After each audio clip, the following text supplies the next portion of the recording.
Hey guys, ECRG here, back with another episode. Today I've got a very special subscriber question, and I believe this question is from the podcast. So if you haven't heard the podcast yet, you're listening on YouTube, go ahead and subscribe to the podcast. It's over there on Anchor, but we're also on iTunes, Spotify, pretty much you name the platform, we are on it. We are on it. We are on pretty much every podcast platform. So, listen to the podcast. It is a lot of our older videos on YouTube repurposed for the podcast, but there are also some podcast specific content that you're not going to be getting on YouTube, so you can go check it out over there. So without further ado, I got a question, and this is interesting because I realize that the audience that listen to either YouTube or the podcast is global. So I'm getting a lot of global questions lately. So for those that are, based all over the world, I am based in the United States on the East Coast.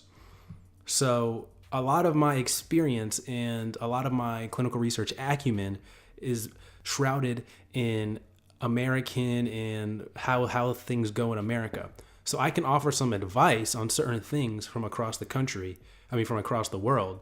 But you just want to think about what I'm saying with the context that I am based in America, and that's where all or most of my clinical research experience has been about. Now, of course, clinical research is a global field, so I've worked extensively with people from across the country, UK, Australia, Japan, Amsterdam, Netherlands. So you name the country, I pretty much work with people that have been based there. So it's not as much as, if I had lived there and worked there myself, but I do know people from all across the world who work in this industry. So without any further ado, let's go ahead and get into this question. So we received a question. She says, ECRG, I am interested in a career path of a CRA, but I need training and I live in the UK. Please, can you advise me on this, how to go about it, and where I can get this training?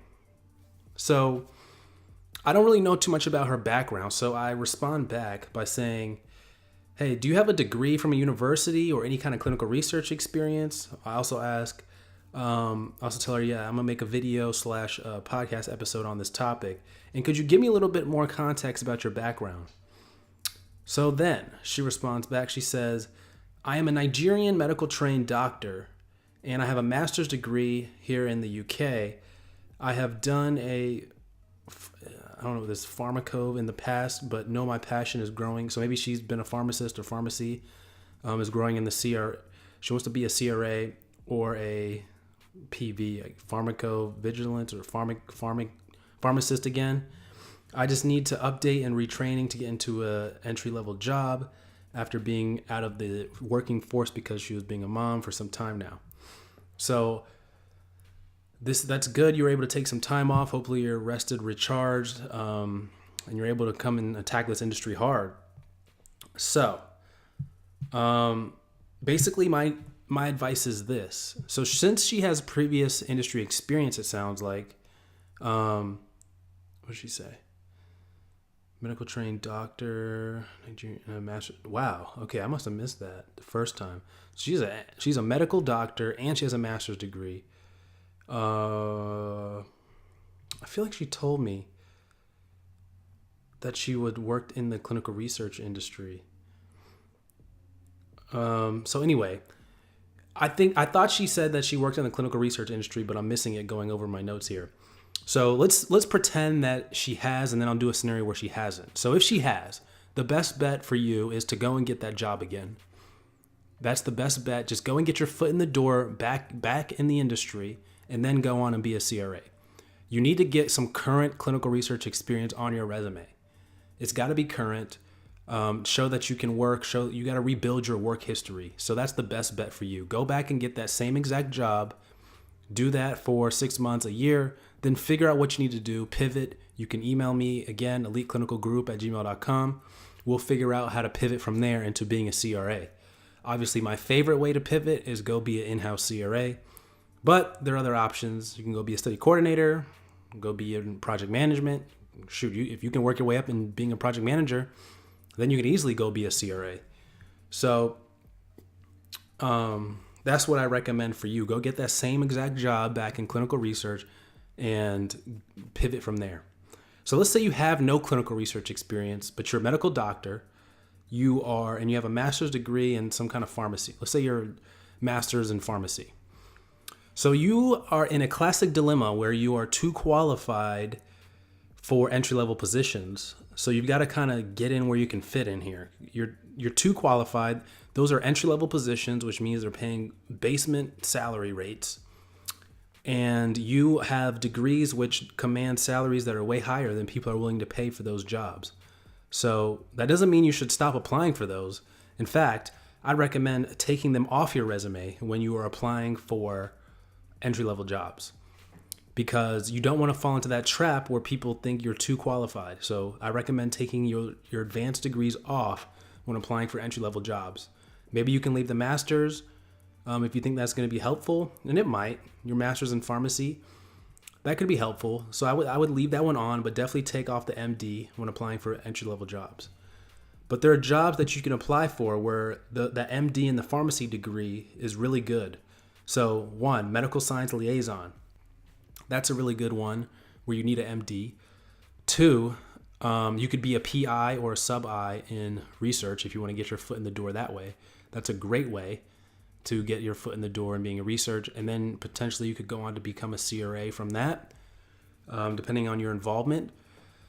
Three, you could go into medical affairs.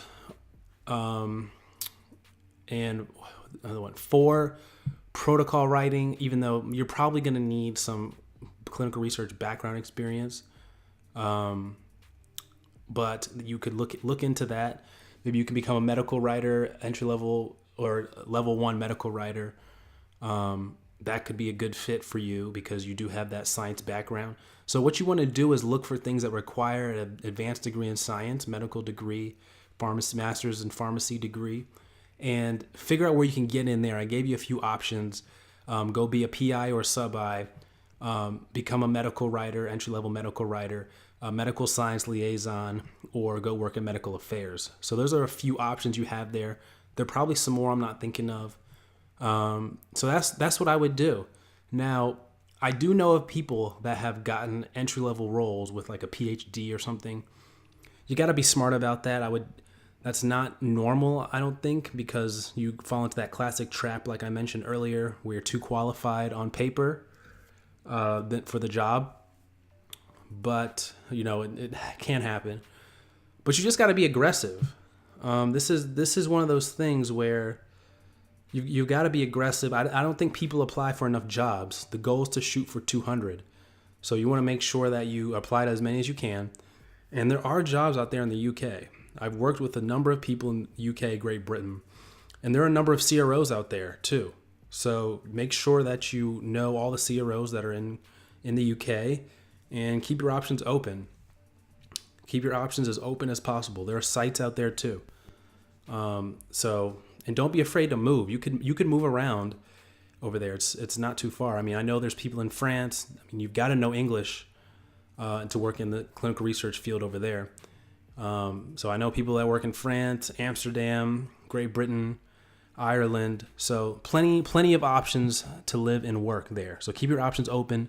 Don't be afraid to move, and look up those career paths I was telling you about earlier in this episode.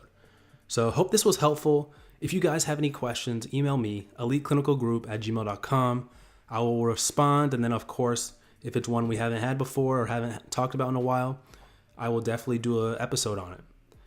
So I hope you guys enjoyed that. Take care.